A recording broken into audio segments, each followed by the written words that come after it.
Assalamualaikum warahmatullahi wabarakatuh. Perkenalkan, saya Nerda Tahir dengan NIM 18600 Di sini pada mata kuliah analisis real dengan dosen pengampu adalah Sulfikar Busra MSI. Nah, pada mata kuliah analisis real ini saya akan mencoba menjelaskan dan memaparkan tentang materi fungsi limit di suatu titik. Nah, sebelum masuk ke pembahasan definisi fungsi limit itu, kita harus mengetahui atau memahami dulu mengenai titik cluster atau biasa dikenal juga dengan titik limit atau titik limit. Jadi, apa sih itu titik cluster? Nah, atau titik limit ini?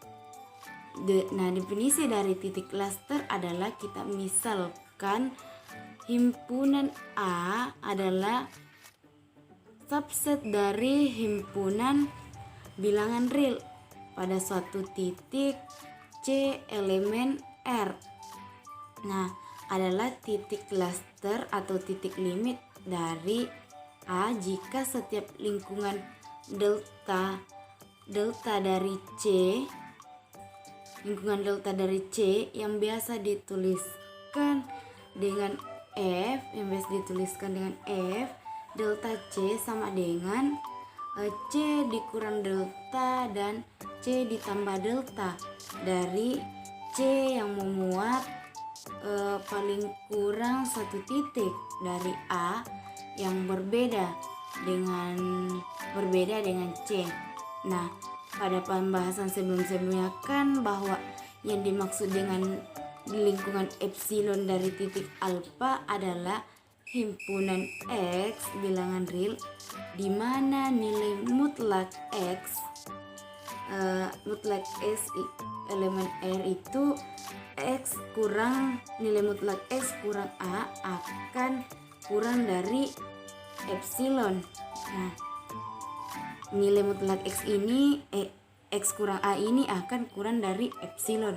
Jadi untuk A elemen R, pernyataan X termuat di epsilon ini dengan epsilon A ini ekuivalen.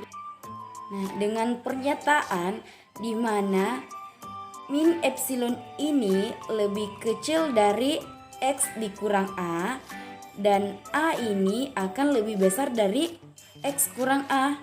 Kemudian untuk A dikali epsilon ini lebih kecil dari X. Kemudian A-nya ini akan lebih besar dari X ditambah epsilon. Nah, di sini berarti X itu dia ini merupakan anggota dari interval terbuka, yaitu A dikurang epsilon sampai A ditambah epsilon. Nah, kita masuk pada ilustrasinya. Kita lihat pada ilustrasinya. Nah, dari ilustrasi di sini kita bisa lihat bahwa A di titik C adalah sebuah titik cluster di himpunan A. Jika setiap delta daerah sekitarnya itu atau lingkungannya dari F delta C, maka C itu dikurang delta dan C ditambah delta dari C. Nah, di sini ada suatu titik terkecil dari A yang berbeda dari C. Selanjutnya kita masuk pada contoh dari definisi titik cluster ini atau titik limit. Nah, pada contoh ini bahwasanya misalkan kita punya himpunan A merupakan interval dari 1 sampai 2. Pertanyaannya, buktikan A ini tidak mempunyai titik kumpul. Untuk penjelasannya itu kita misalkan itu deltanya sama dengan 1/2. Kan di sini A-nya itu himpunan A-nya itu 1 sampai 2, jadi deltanya itu 1/2. Nah, yang pertama, langkah pertama itu pilih satu sebagai titik kumpul dari A, sehingga dipilih C sama dengan 1, maka itu pilih X ini tidak sama dengan 1. Jadi X elemen A yang berada di dalam sekitar untuk setiap F delta C.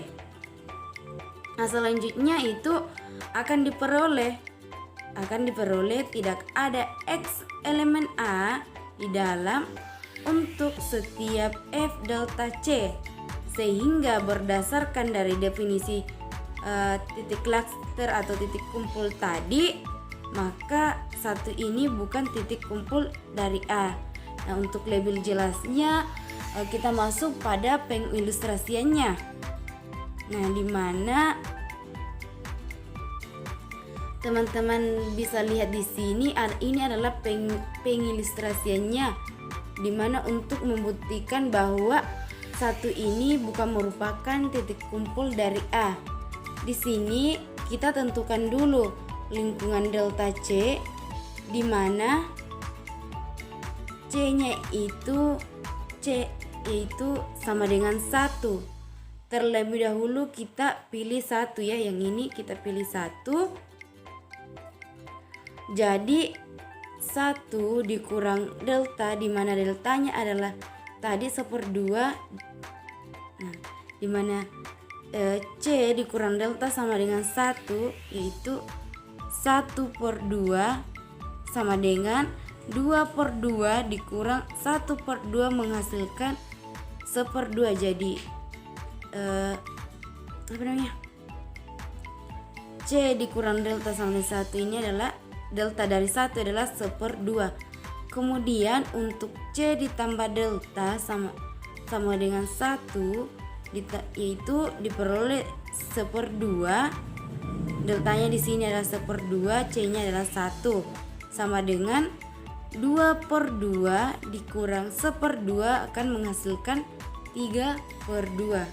Nah, teman-teman bisa lihat nilai dari sekitaran 1 yaitu kan 1/2 dan 3/2 nilai dari sekitarnya, sehingga nilai dari delta sama dengan delta 1/2 memberikan daerah di sekitaran 1. Jadi bisa dilihat bahwa A ini A tidak memiliki titik kumpul pada C sama dengan 1. Jadi pada pada C sama dengan 1 ini tidak memiliki titik kumpul. Nah, selanjutnya kita masuk pada pengerjaan berikutnya, di mana ini C-nya sama dengan 2, di mana pilih cara pengerjaannya itu pilih 2 sebagai titik kumpul. Tadi kan pilih 1, sekarang pilih 2 sebagai titik kumpul dari A, sehingga dipilih C-nya ini sama dengan 2, maka pilih X tidak sama dengan 2, di mana X elemen A yang berada di dalam sekitar untuk setiap F delta C, maka diperoleh tidak ada X elemen A di dalam untuk setiap F delta C. Nah, sehingga berdasarkan definisi titik kumpul, maka 2 ini bukan titik kumpul dari A. Nah, untuk membuktikan bahwa 2 ini bukan titik kumpul dari A, kita masuk pada pengilustrasiannya agar lebih jelas dan pengerjaannya, di mana yang C-nya ini sama dengan 2 dan deltanya itu 1/2. Jadi 2 dikurang 1/2 sama dengan 4/2 dikurang 1/2, maka hasilnya itu 3/2. Nah, selanjutnya kita masuk pada C ditambah delta. Masih tetap nilainya C itu 2 dan deltanya itu 1/2, namun ini dalam penjumlahan. Nah, dimana 2 ditambah 1/2 sama dengan 4/2 dikurang 1/2 sama dengan 5/2. Nah, Nah, teman-teman bisa lihat di sini bahwa nilai dari C sama dengan 2 itu 3/2 dan 5/2. Nah, seperti tadi bahwasanya dilihat A-nya ini tidak memiliki titik kumpul. C sama dengan 2 ini sama dengan C sama dengan 1 itu tidak memberikan titik kumpul. Jadi kesimpulannya bahwasanya C sama dengan 1 dan C sama dengan 2 ini sama-sama tidak memiliki titik kumpul. Nah, kita masuk pada teorema titik klaster, yaitu teorema 41.2. Nah, di mana teorema ini menyatakan bahwa suatu bilangan C C-nya ini bilangan real merupakan titik klaster dari A subset R jika dan hanya jika terdapat barisan bilangan real. Barisan bilangan real itu yaitu AN dalam A dengan AN-nya ini tidak sama dengan C. Nah, untuk semua N bilangan asli sedemikian hingga limit AN ini sama dengan C. Nah, jadi kita bisa mengatakan bahwa C itu titik klaster atau titik limit dari A. Jika dalam A itu kita bisa bentuk suatu barisan AN dan limit dari AN itu sama dengan C. Nah, dalam pembuktiannya itu kita masuk dalam pembuktiannya bahwa jika C ini merupakan titik klaster dari A, maka untuk setiap N-nya itu bilangan asli di mana F per NC memuat paling kurang satu titik yang berbeda dengan C.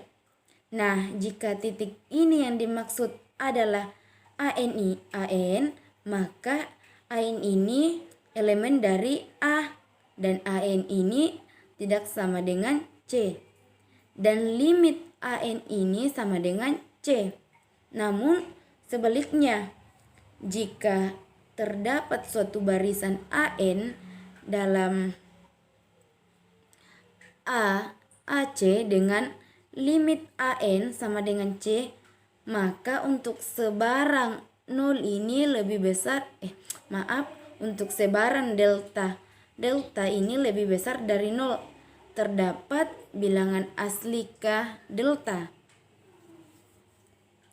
Sedemikian hingga jika N-nya ini lebih besar sama dengan K delta, maka AN-nya ini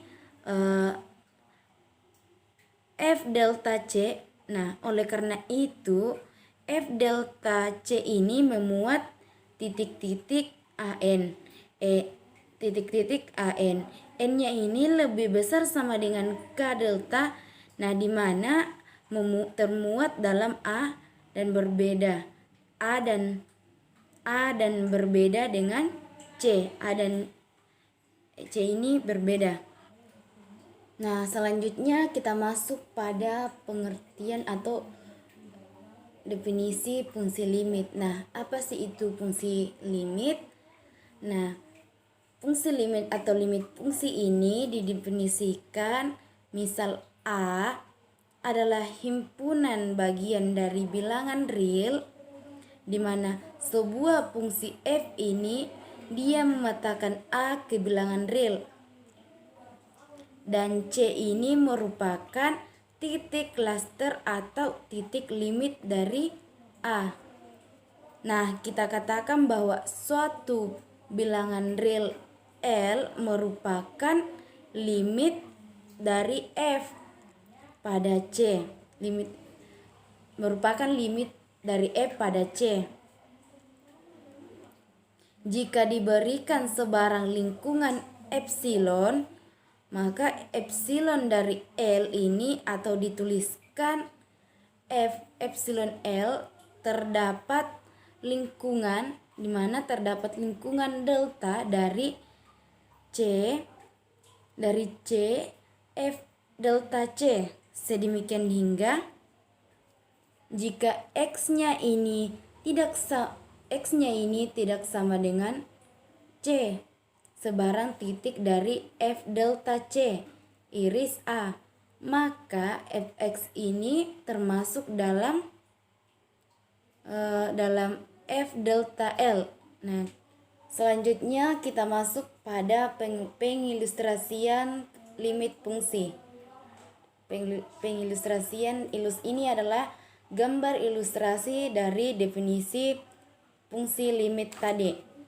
Nah, teman-teman bisa lihat pada gambar ini memperlihatkan misal kita punya titik C. Nah, titik C ini fungsi F. Nah, fungsi F ini yang mematakan A ke bilangan real. Terus kita punya titik C di sini, yang mana titik C ini berada pada lingkungan delta dari C. Yang di sini titik C ini berada pada lingkungan delta C. Misalkan di sini kita punya L, ini L, yang mana L ini merupakan FC.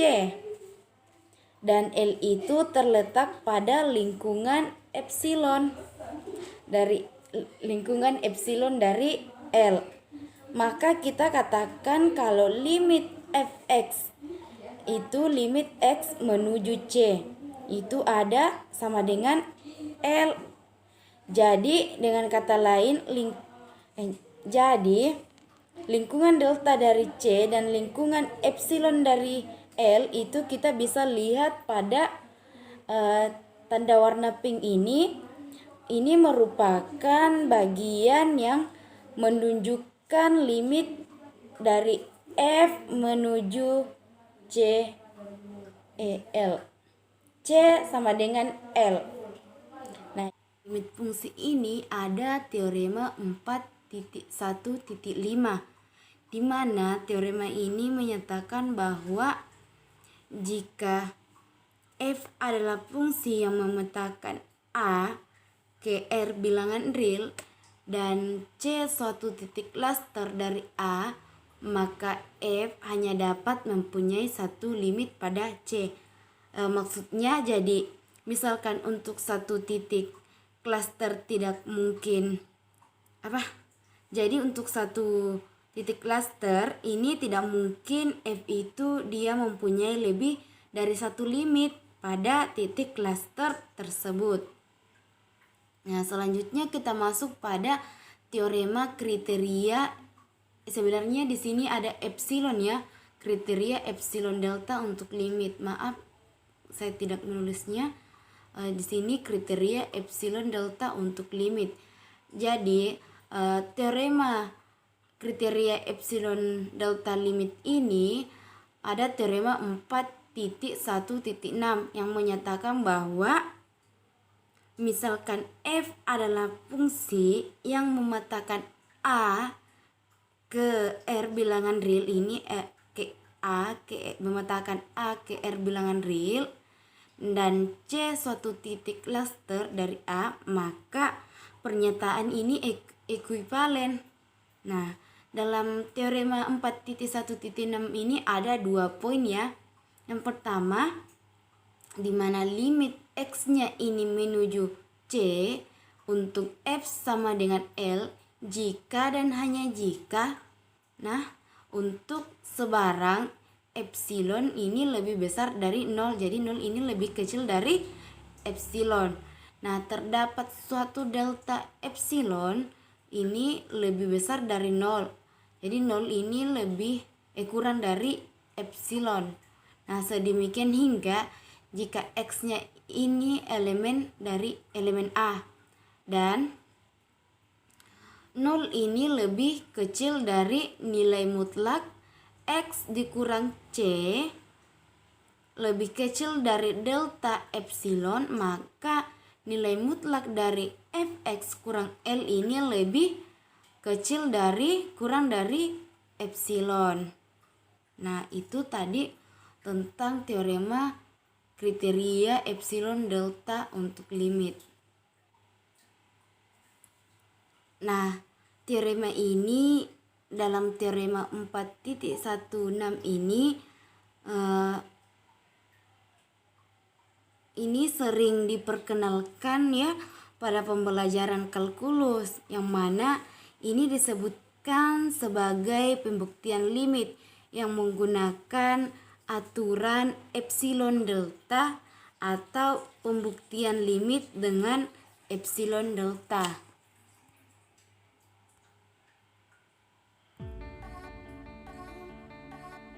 Nah, itulah yang bisa saya jelaskan dan saya paparkan. Apabila ada kesalahan kata mohon dimaafkan. Sekian dari saya. Sekian dan terima kasih. Wassalamualaikum warahmatullahi wabarakatuh.